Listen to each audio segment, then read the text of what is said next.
सिराजुस सालिकीन, ज़ुबदतुल आरिफीन, शेखुल इस्लाम वल मुस्लिमीन, हुज्जतुल्लाह फिल अर्दीन, अश्शाह इमाम अहमद रज़ा खान फाजिले बरेलवी अलैहि रहमतो व रिज़वान तहरीर फरमाते हैं, फर्श वाले तेरी शौकत का उलू क्या जाने, फर्श वाले तेरी शौकत का उलू क्या जाने, खुसरवा अर्श पे उड़ता है फरेरा तेरा। हजरात, खुतबा मसनूना के बाद एक छोटी आयत मुक़द्दसा मैंने पढ़ने का शर्फ हासिल किया। अल्लाह रब्बुल इज्जत इरशाद फरमाता है, क़द अफ़लहा मन तज़क्का व ज़करा अस्मा रब्बिही फसल्ला। तहकीक के कामयाब वो हुआ जिसने अपने दिल को साफ किया, अपने रब का नाम लिया, अपने रब के नाम के जरिए और नमाज के जरिए, और दिल को इंसान साफ करने के जरिए इंसान कामयाबो कामरान होता है। आज कामयाबी के लिए इंसान हैरानो परेशान है, इंसान जुस्तजू में है, इंसान इस फिक्र में मुनहमिक है कि हमें कामयाबी कैसे मिले। या और सी बात है कि कामयाबी को समझने वालों ने अपने अपने एतबार से समझा। किसी ने पैसे कमाने को कामयाबी समझा, किसी ने जमीनों जायदाद हासिल करने को कामयाबी समझा, किसी ने इक़्तिदार को कामयाबी समझा, किसी ने शोहरत को कामयाबी समझा, किसी ने मालदारी को कामयाबी समझा। हर आदमी अपने अपने एतबार से कामयाबी समझ रहा है। कोई समझ रहा है कि हमारे पास माल हो जाए तो हम कामयाब हैं, कोई समझ रहा है हमारे पास इक़्तिदार हो जाए तब हम कामयाब हैं, कोई समझ रहा है हमारे पास जमीनों जायदाद हो जाए तब हम कामयाब हैं। लेकिन मैं कहता हूं, अगर माल होना ये कामयाबी की अलामत है तो इस जमाने में सबसे बड़ा कामयाब फिरौन को होना चाहिए। अगर इक़्तिदार हासिल करना ये कामयाबी की निशानी है तो सबसे बड़ा कामयाब नमरूद को होना चाहिए, यजीद को होना चाहिए। लेकिन मालूम क्या पड़ा कि माल का होना ये कामयाबी नहीं है, इक़्तिदार का होना ये कामयाबी नहीं है, जमीनों जायदाद का होना ये कामयाबी नहीं है। तो आखिर कामयाबी मिलेगी कहाँ? कामयाबी किसका नाम है जब ये ज़हन हैरानो परेशान होता है। और ये ज़हन जब हैरानो परेशान हो करके इधर उधर तलाश करके थक जाता है, तब ज़हन ने फैसला किया, अगर कामयाबी की हकीकत को जानना चाहते हो तो अल्लाह का कलाम तुम्हारे लिए नस्र हो रहा है। अल्लाह रब्बुल इज्जत अपने कुरान मजीद में इरशाद फरमाता है, क़द अफ़लहा मन तज़क्का व ज़करा अस्मा रब्बिही फसल्ला। तहकीक के जिसने अपने दिल को साफ किया, अल्लाह का नाम लिया, नमाज पढ़ा, वही कामयाब है। मालूम ये पड़ा, अगर दिल साफ है और हम अल्लाह का नाम ले रहे हैं, नमाज़ें 5 वक्त अदा कर रहे हैं, तब हमारे लिए कामयाबी है। लेकिन लोगों ने कामयाबी माल को समझा। अब बताइए, बहुत सारे लोग नमाज पढ़ रहे हैं, अपने रब का नाम ले रहे हैं, लेकिन उनका दिल साफ नहीं है। दिल साफ होता कैसे है? या तो रफ्ता रफ्ता इबादत इलाही के जरिए दिल साफ होता है, या फिर यकबारगी किसी अल्लाह के मुकद्दस वली की निगाह पड़ जाए तब दिल साफ होता है। अगर इबादत के जरिए साफ हो रहा है तो रफ्ता रफ्ता दिल साफ हो रहा है, यकबारगी दिल साफ हो रहा है, तो अल्लाह के वलियों के निगाहे करम की बुनियाद पर यकबारगी आपका दिल साफ हो रहा है। और जब आपका दिल साफ हो जाता है तब आप कामयाबो कामरान हो जाते हो। मशहूर व मारूफ वाक़िया हजरत बायज़ीद बस्तामी रहमतुल्लाह ताला अलैह का है। हजरत बायजीद बस्तामी रहमतुल्लाह ताला अलैह जिस शहर में है, जिस मुल्क में है, जिस आबादी में है, उस शहर के लोग जाकर के आपसे शिकायत करते हैं, हुजूर जिस शहर में आप क़याम पज़ीर हैं उस शहर में गुनाहों का अड्डा कायम हो जाए। इस तरीके से एलानिया गुनाह होने लगे। हजरत बायजीद बस्तामी रहमतुल्लाह अलैह फरमाते हैं, बताओ कौन सा गुनाह हो रहा है? नौजवानों ने कहा, हुजूर एक खातून है जो आई है यहाँ और अय्याशा है, वो इस्मत फरोशी का धंधा कर रही है। हजरत बायजीद बस्तामी रहमतुल्लाह अलैह फरमाते हैं, जाओ तुम लोग अपने अपने घर वापस चले जाओ। सारे लोग अपने अपने घर वापस चले जाते हैं। हजरत बायजीद बस्तामी रहमतुल्लाह ताला अलैह नमाज इशा से फरागत हासिल करने के बाद आप अपने हाथ में मुसल्ला लेते हैं, लोटा लेते हैं, अपनी असा को लेते हैं और लोगों से उस अय्याशी का पता पूछते हुए चले जा रहे हैं कि उस अय्याशा का मकान कहाँ है, उस फाहिशा का मकान कहाँ है।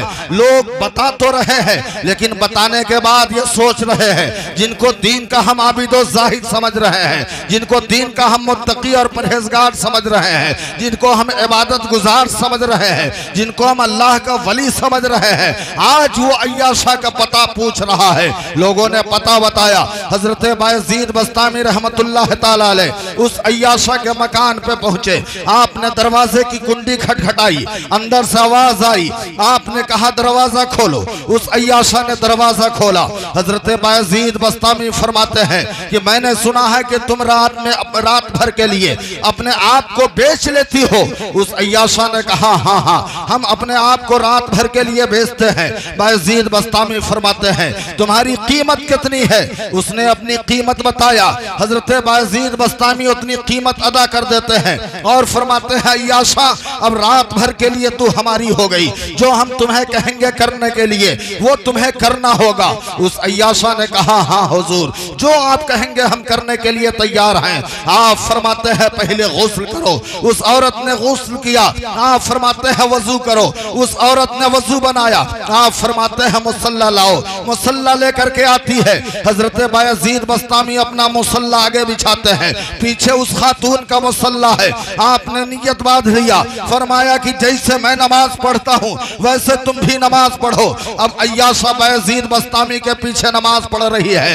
हजरत बायजीद बस्तामी जब सजदे में जाते हैं तो बारगाहे खुदाबंदी में फरियाद करते हैं, परवरदिगार आलम, मेरा काम था इस अय्याशा का सर तेरी बारगाह में झुका देना, और तेरा काम यह है कि तू इसके दिल को अपनी बारगाह में झुका ले। इतना कहने के बाद बायजीद बस्तामी अपनी नमाज पूरी करते हैं और नमाज पूरी करने के बाद मुसल्ला लेकर के हट जाते हैं। वो अय्याशा रात भर इबादत करती रही है, रात भर नमाज पढ़ती रही है। जब सुबह होती है, दस्तूर के मुताबिक अय्याश लोग आते हैं, शहर के नौजवान लोग आते हैं और अय्याशा का दरवाजा खटखटा रहे हैं। तो अय्याशा कह रही है, अब तुम लोग हमारे दरवाजे से चले जाओ, अब हमारी पेशानी तेरी अय्याशी के लिए रही है, हमारी पेशानी अल्लाह के इबादत के लिए झुक गई है। गोया शायर ने कहा है, जब तक बिके न थे कोई पूछता न था, तूने खरीद कर हमें अनमोल कर दिया है। ये अल्लाह वाले की निगाह है। अल्लाह वाले एक निगाह डाल देते हैं तो इंसान का दिल साफ सुथरा हो जाता है, इंसान मुनज़्ज़ह हो जाता है, इंसान पाक व साफ हो जाता है। और मुलाहजा फरमाइए कि इंसान कैसे पाक होता है। देखिए हजरत हसन बसरी रहमतुल्लाह ताला अलैह है। हजरत हसन बसरी रहमतुल्लाह ताला अलैह की बारगाह में हबीब अजमी जा रहे हैं। यह हबीब अजमी कौन है? हजरत हबीब अजमी वो है जो अपने जमाने में लोगों को सूद पर पैसा देते थे और आपका उसूल यह था कि आप सूद मांगने जाते थे। अगर सूद का पैसा मिल रहा है तो ठीक है, नहीं मिल रहा है तो आप हर जाना भी उससे लेकर के वापस आते थे। हबीब अजमी एक दिन गए एक आदमी के यहाँ जिसको आपने सूद पर पैसा दिया था और सूद का पैसा मांगने जा रहे हैं, लेकिन सूद का पैसा नहीं मिला। घर में वो आदमी नहीं है जो सूद पर पैसा लेकर के आया था खातून है, उसने कहा कि जब तक के हम हरजाना नहीं ले लेंगे तब तक हम तुम्हारा दरवाजा नहीं छोड़ेंगे। उस खातून ने कहा आपका हरजाना क्या है? कहा जो तुम्हारे घर में मौजूद हो वही हमारा हरजाना है, वही हमें दे दो। एक बकरे का सिरा रखा था, उन्होंने उठाया बकरे का सिरा उनके हवाले कर दिया। जब बच्चों ने देखा बच्चों की आहें निकल गई। बच्चों ने कहा वालिदा मैंने तो ये सुना था कि वालिद हमारे लिए बकरे का सिरा लेकर के आए हैं, लेकिन आपने किसी और को दे दिया। वालिदा ने कहा बेटा घबराओ मत, तुम्हारे वालिद को अल्लाह ने गरीब पैदा किया है। तेरा बाप उसके यहाँ से सूद पर पैसा लेकर के आया था, वो सूद का पैसा मांगने आया था, लेकिन अभी हमारे घर में कोई चीज मौजूद नहीं थी, इसलिए हमने बकरे का सिरा दे दिया। हबीब अजमी लेकर के आते हैं, गोश्त तैयार करते हैं, अपने अहलिया को दे देते हैं, लोग गोश्त पकाओ, और गोश्त पकाती है। जब आप कहीं से वापस आते हैं और अहलिया से कहते हैं लाओ खाना लाओ खाने के लिए, अहलिया ने हांडी खोला तो देखा कि उसमें गोश्त नहीं है, खून और पीप है। हदीस मुबारका में भी यही है, सूद खाने वाले को बरोज़े महशर खून और पीप पीने के लिए दिया जाएगा, लेकिन कहीं कभी कभी अल्लाह रब्बुल इज्जत दिखाने के लिए, इबरत हासिल करने के लिए, लोगों को सबक सीखने के लिए दुनिया ही में ये दिखा देता है। जो आखिरत में अजाब होने वाला होता है उसका मुशाहिदा दुनिया ही में करा देता है। अब हबीब अजमी की अहलिया क्या देख रही है कि हांडी में गोश्त नहीं है बल्कि खून और पीप है, चीख निकल जाती है और दौड़ते हुए आती है। मैंने आपसे पहले ही कहा था कि सूद का पैसा ना लाया करो, सूद का सामान ना लाया करो, इसलिए कि मैंने सुना है महशर के मैदान में सूद खाने वाले को खून और पीप पिलाया जाएगा। दुनिया ही में मैंने यह अजाब देख लिया है, जैसे इतना सुनना होता है। हबीब अजमी सोचते हैं कि चले किसी के हाथ पर तौबा किया जाए। पहले का दस्तूर यही था, जब आदमी तौबा करता था तो किसी अल्लाह वाले के हाथ पर हाथ रख करके तौबा करता था, ऐसे तौबा नहीं करता था। हबीब अजमी जा रहे हैं हजरत हसन बसरी की बारगाह में, रास्ते में कुछ बच्चे खेल रहे थे। बच्चों ने देखा कि हबीब अजमी आ रहे हैं तो बच्चों ने कहा ए बच्चों खेल बंद कर दो, हबीब अजमी सूदखोर आ रहा है, अगर उसके दामन की हवा हमको लग जाएगी तो हम लोग गुनाहगार हो जाएंगे। हबीब अजमी सुनते हैं, शर्मिंदा होते हैं, हजरत हसन बसरी की बारगाह में जाते हैं, उनके हाथ पर हाथ रख करके तौबा भी करते हैं और मुरीद भी होते हैं। अब वही हबीब अजमी जब लौटते हैं तो वही बच्चे जो रास्ते में खेल रहे थे, उन बच्चों ने कहा ए बच्चों खेल बंद कर दो, हबीब अजमी तौबा करके आ रहे हैं, अगर हम लोगों का गर्दो गुबार उड़ के पड़ जाएगा तो हम लोग गुनाहगार होंगे। ये है कि जब अल्लाह के किसी कामिल बंदे की निगाह पड़ जाती है तो मिनटों में इंसान का गुनाह धुल जाता है और उसका दिल पाको साफ हो जाता है। लेकिन जरूरत उसके लिए है कि आपको पहले झुकना पड़ेगा, आपके अंदर आजिज़ी और इनकी सारी आनी चाहिए। देखिए सोना सोना होता है, सोना चाहे कि सोने का कोई जेवर बन जाए तब भी वो सोना है, और सोने की डली अगर सोना है फिर भी वो सोना है। लेकिन अगर आप जाएं दुकान से सोने की डली खरीद करके लेकर के आए और उसके अंदर सुराख करके आप अपनी अहलिया को दे दें कि लो ये सोने की डली अपने गले में पहन लो, तो आपकी अहलिया जैसे ही पहन करके मकान के बाहर निकलेंगी लोग मजाक उड़ाएंगे, ये बताओ सोना पहनने का क्या ये तरीका है? इस तरीके से सोना नहीं पहना जाता है। लेकिन वही सोना का जब जेवर बनना होता है तो उसको आग में तपाया जाता है, उसको घुलाया जाता है, फिर उसके ऊपर मार पड़ती है, मार पड़ने के बाद जब उस सोने की छिलाई होती है तब जाकर के वो जेवर बनता है और वो गले में पहनने के लायक होता है। क्या मतलब? इंसान अगर चाहे कि हम तकवा हासिल कर लें, इंसान अगर चाहे कि हम परहेजगार हो जाए, इंसान अगर हम चाहे कि हम अल्लाह के मुतबर्रक बंदे हो जाए, तो ऐसे ही नहीं अल्लाह के इश्क की भट्टी में अपने आप को जलाना होता है। और जब इंसान जलता है, रातों दिन इबादत और रियाजत करता है, नवाफिल की कसरत करता है, कुरान की तलावत करता है, तस्बीह और तहलील करता है, तो अल्लाह का मुतबर्रक बंदा बनता है। अब वही बंदा जब किसी का कामिल के हाथ पर अपना हाथ दे देता है तो फिर अल्लाह का मुकम्मल बंदा बन जाता है।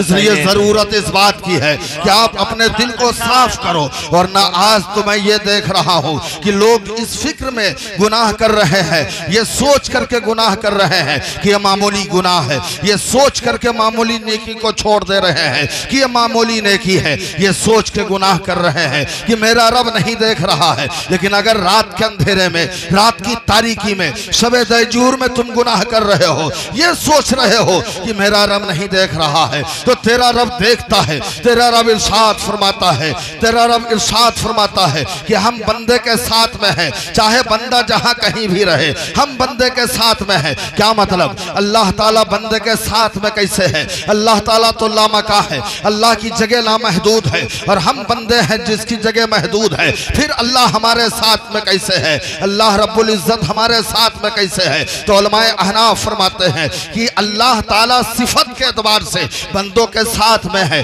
अल्लाह ताला इरशाद फरमाता है, इन्ना रहमतुल्लाहि करीब मिनल मुहसिनीन, बेशक अल्लाह की रहमत मोमिनों के करीब है। अल्लाह हमारे साथ में है, अल्लाह हर लम्हा हर पल हमारे साथ में है। अब हमारे साथ में मेरा परवरदिगार है। नारे तकबीर, नारे रिसालत, नारे रिसालत, शहजादे समना, शहजादे समना हुजूर सैयद सलमान अशरफ मियां साहब क़िबला शफीउल जीलानी, हुजूर सैयद सलमान अशरफ मियां साहब क़िबला शफीउल जीलानी।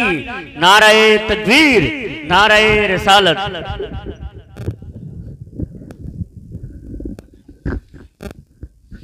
इसलिए मैं कहता हूं मुसलमानों कि आप तकवा हासिल करो, गुनाहों से बचने की कोशिश करो। हर लम्हा हर पल तुम्हारा रब तुम्हारे साथ में है।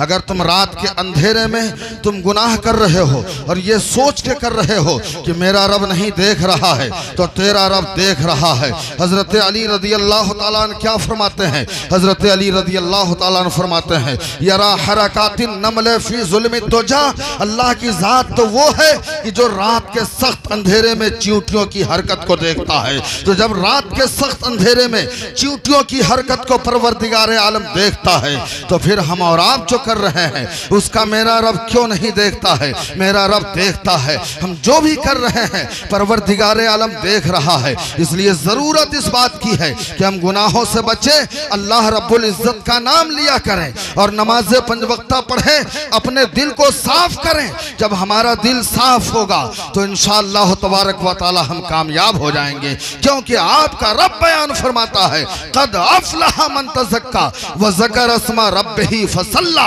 तहकीक के कामयाब वो हुआ जिसने अपने दिल को साफ किया और अपने रब का नाम लिया और नमाज अदा किया, वो कामयाब हुआ। हजरत के आने का मतलब ये है कि हमारे तकरीर के ख़त्म होने का टाइम हो गया है। मेरे बाद भी 2 नात खां हैं, आप इनसे नाते पाक सुने, फिर इंशाअल्लाह तबारक व तआला कभी मौका रहेगा तो गुफ्तगू होगी। वमा तौफीकी इल्ला बिल्लाह। अस्सलामु अलैकुम। एक खूबसूरत